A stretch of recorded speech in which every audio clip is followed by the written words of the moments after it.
Senhoras e senhores, vamos abrir Mateus. Nós estamos no capítulo 8, é isso? Isso, terminamos o Sermão do Monte. Capítulo 8. A cura de um leproso. Capítulo 8, verso 1. Quando Jesus desceu do monte, estava no monte, pregou o Sermão do Monte, desceu do monte, grandes multidões o seguiram. E eis que um leproso aproximou-se e o adorou, dizendo: Senhor, se quiser, pode me purificar. E Jesus, estendendo a mão, tocou nele, dizendo: Quero sim, fique limpo. E no mesmo instante ele ficou limpo da sua lepra. Então Jesus lhe disse: Olhe, não conte a ninguém, mas vá, apresente seu sacerdote e faça a oferta que Moisés ordenou para servir de testemunho ao povo. Então vamos entender aqui. A lepra, para o povo judeu, principalmente no Antigo Testamento, tem várias especificações de como que tratava, de como lidava com a lepra, mas o principal é que ela era uma representação do pecado. E aquela pessoa que tinha lepra, ela tinha que ficar distante, ela tinha que ficar excluída. E é até interessante que ela tinha que gritar, impuro, impuro, para as pessoas não se aproximar dela, para você entender o nível de pessoa que está se aproximando de Jesus. E tocar numa pessoa impura era você se tornar impuro também. Então, por isso que a pessoa já tinha que gritar dizendo que ela era impura. E aí, Jesus, no texto paralelo de Marcos, diz que ele teve compaixão desse leproso. E aí ele toca. Ele toca, mas ele não fica impuro. Aí ele fica limpo e Jesus diz para ele oferecer. Por quê? Porque a purificação de um leproso acontecia assim. O sacerdote ia lá, analisava e normalmente ele ficava uma semana sendo analisado para ver se a ferida ou pioraria ou melhoraria, ou ele sararia. E aí, se sarasse, ele tinha que entregar um sacrifício, como uma oferta em agradecimento e também para que ele voltasse à comunidade. Isso aconteceu, o caso mais interessante é o que aconteceu com a Miriam, com a irmã do Moisés e também com um tal de Naamã, que era um general. Que o profeta Eliseu vai lá e pede para ele se lavar na água 7 vezes. E num primeiro momento ele não quer ir, mas depois dele fazer, a história é linda. Depois dele fazer isso, ele é curado da lepra. E o mais interessante, aquela história é interessantíssima, está lá no Antigo Testamento, se eu não me engano é 2 Reis. E aí ele é incentivado aí por causa de uma menininha, que ela era judia, ela conhecia a história judaica. A história é sensacional, e aí esse homem é curado, e é interessante que depois ele leva um pouco da terra de Israel, porque ele não era judeu. Ele leva um pouco da terra de Israel para adorar ao Deus de Israel, como retribuição por ele ter sido curado. Mas perceba, ele foi curado por causa de obedecer a palavra do profeta. E aqui, esse homem leproso é curado. Então, isso quer mostrar o poder de Deus e a manifestação do que é o Messias, a autoridade dele. Ele cura um leproso. Não existe na história de Israel uma pessoa que tenha sido curada. Porque mesmo as pessoas que foram curadas, como Miriam, principalmente, ela esperou por 7 dias. E aqui só no toque. Jesus tocou, então ele, em certo sentido, por amor e por misericórdia, ele quebra, vamos dizer assim, a lei, porque não poderia.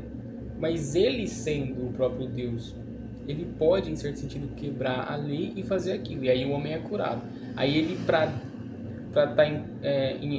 estar alinhado com o que ele disse no Sermão do Monte, que ele não veio para abolir a lei, ele pede para que o leproso vá até o sacerdote e dê a contribuição que deveria dar, que era 2 rolinhas, se eu não me engano, que ele tinha que oferecer para ele estar conforme a lei. Aí Jesus mostra mais uma vez que ele não veio abolir a lei. Só que o mais interessante é que ficaria evidente que ele foi sarado por algo sobrenatural, e sacerdote nenhum conseguiria fazer o que Jesus fez. Então essa oferta também seria um reconhecimento de que a pessoa que tem fé, olha que coisa bonita, que tem fé seria curada, porque o leproso aqui, ele é curado. E o mais interessante dessa cena aqui é que ele foi curado diante das multidões. E aqui também no capítulo 8 vai começar uma série de manifestações de Jesus curando pessoas, manifestando o seu poder através das curas. O propósito do Evangelho de Jesus, da pregação do ministério de Jesus, não é a cura, mas isso mostra a misericórdia e revela também a messianidade dele. E agora a gente vai para uma das curas mais interessantes E uma das provas mais que deixou Jesus maravilhado, que é a cura do servo do centurião, a fé do centurião. Verso 5. Então perceba que esse capítulo aqui vai enfatizar só as curas, a autoridade de Jesus, a compaixão de Jesus pelos outros, pelos enfermos, pelos doentes. Vai ser a manifestação da autoridade de Jesus de várias maneiras. Só que perceba uma coisa, como que no final vai estar tudo relacionado. A cura de um servo centurião. Tendo Jesus entrado em Cafarnaum, um centurião se aproximou dele implorando: Senhor, meu servo está na minha casa, de cama, paralítico, sofrendo horrivelmente. Jesus lhe disse: Eu vou curá-lo. Mas o centurião respondeu: Senhor, não sou digno de recebê-lo em minha casa, mas apenas mande com uma palavra e meu servo será curado, porque também eu sou homem sujeito à autoridade. Preste atenção na visão do centurião. É interessante que esse relato aqui também está, se eu não me engano, está em Marcos, né? Não, está em Lucas só. Em Lucas, no capítulo 7. E aí é interessante porque o Lucas tem uma visão de que o centurião mandou servos para falar com Jesus. E aqui a perspectiva de Mateus é de que o próprio centurião foi. Mas perceba que, em essência, o princípio é o mesmo. Eles querem dizer a mesma coisa. Mas o centurião respondeu: Senhor, não sou digno de recebê-lo em minha casa, mas apenas mande com uma palavra e o meu servo será curado. Olha a fé desse homem, olha o entendimento que ele teve. Porque também eu sou homem sujeito à autoridade. Tenho soldados às minhas ordens e digo a este vai e ele vai. E a outro venha e ele vem. E ao meu servo faça isto e ele faz. Ao ouvir isso, Jesus ficou admirado. Em outras traduções, ele ficou maravilhado. E disse aos que o acompanhavam: Em verdade lhes digo que nem mesmo em Israel encontrei fé como esta. Digo a vocês, muitos virão do Oriente e do Ocidente e tomarão lugar à mesa com Abraão, Isaque e Jacó no reino dos céus. Mas os filhos do reino serão lançados para fora nas trevas. Ali haverá choro e ranger de dentes. Então Jesus disse ao centurião: Vá e seja feito conforme você crê. E naquela mesma hora, ou seja, se era o centurião que estava ali ou se eram os servos dele, no momento em que Jesus diz: Vá e seja feito como você crê, com a fé que você tem, o centurião o servo dele foi curado. E naquela mesma hora o centurião foi curado. Agora preste atenção, o que tudo isso aqui quer dizer? Primeiro, o centurião impressiona Jesus. Jesus dá o testemunho da fé, que a fé dele é maior do que até a do pessoal de Israel. Então aqui, primeiro ele cura um leproso.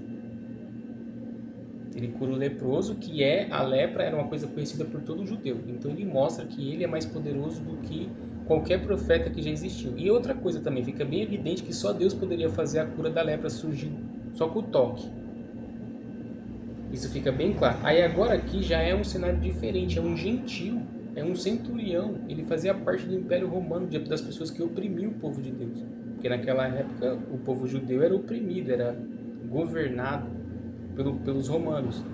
E aí esse homem reconhece, porque a ênfase desse texto aqui é a autoridade. Aí perceba, qual que era a autoridade máxima do povo romano? Era o César.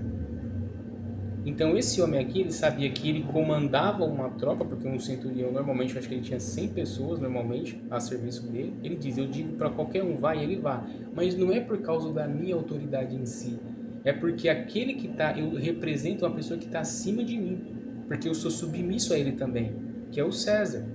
Então as pessoas que estão debaixo da autoridade do centurião, elas respondem ao centurião por causa da posição dele, do cargo dele, mas porque ele está investido de uma autoridade maior do que a dele, que é a do César. Então a mesma coisa foi o que o homem entendeu com relação a Jesus. Jesus faz aquela coisa porque tem alguém acima dele, ele representa essa pessoa. Então essa verdade espiritual que Jesus quer deixar bem claro, e é mais claramente esclarecida lá em João, que João vai relatar que Jesus vai dizer: aquele que me vê ao Pai. Parece que o centurião já entendeu esse lado aqui. Ou seja, por ser um homem sujeito à autoridade, ele entendeu que Jesus é o Messias e ele tem autoridade porque a pessoa que está no céu, que é mais poderosa do que todos, investiu aquela pessoa. Então, quando Jesus faz o milagre, é o próprio Deus. Ou seja, é como se o centurião visse Deus nele. E ele se achou indigno. Ele diz assim: Senhor, eu não sou digno de me receber na sua casa, de receber você na minha casa. Isso aqui é sensacional. E também já entra num paralelo de que a pregação, a fé, o evangelho vai ir para os gentios, porque esse centurião aqui está representando o mundo gentil. E é o final do livro de Mateus. Vocês vão a todas as nações até o fim do mundo. E o evangelho chega até os gentios através de Paulo, lá em Atos. E esse homem aqui já prefigura isso. Por quê? Os judeus vão negar Jesus, né? Israel vai negar Jesus e o evangelho vai para os gentios, porque Jesus vai ser crucificado. E em parte ele vai ser crucificado porque o povo rejeitou. Mas esse homem aqui entendeu tudo isso. E como ficou bem claro no primeiro Sermão do Monte, que Jesus, as pessoas viam ele como uma pessoa que fala com autoridade, aqui nesse capítulo 8 aqui, o Mateus quer enfatizar, e principalmente nesse relato aqui do centurião, de que Jesus não só fala com autoridade, mas ele tem autoridade no toque. Ele tocou o leproso e o leproso ficou curado. Ele falou aqui e não foi na frente das pessoas, ele falou e no mesmo instante a outra pessoa foi curada, representando nós hoje que acreditamos em Deus, que acreditamos em Jesus por fé. Então a nossa fé é muito parecida com a do centurião, porque a gente não vê Jesus. Perceba que o relato de Lucas fica mais claro ainda, porque se ele enviou realmente servos, ele nem viu, mas ele já sabia quem era. Então a fé desse homem representa a fé de pessoas como nós hoje, que não vemos Jesus, mas sentimos, sabemos da sua presença, temos fé nele e acreditamos nele. E agora vai ter outras várias curas para mostrar a autoridade de Jesus aqui. Mas fica para a parte 2 do capítulo 8.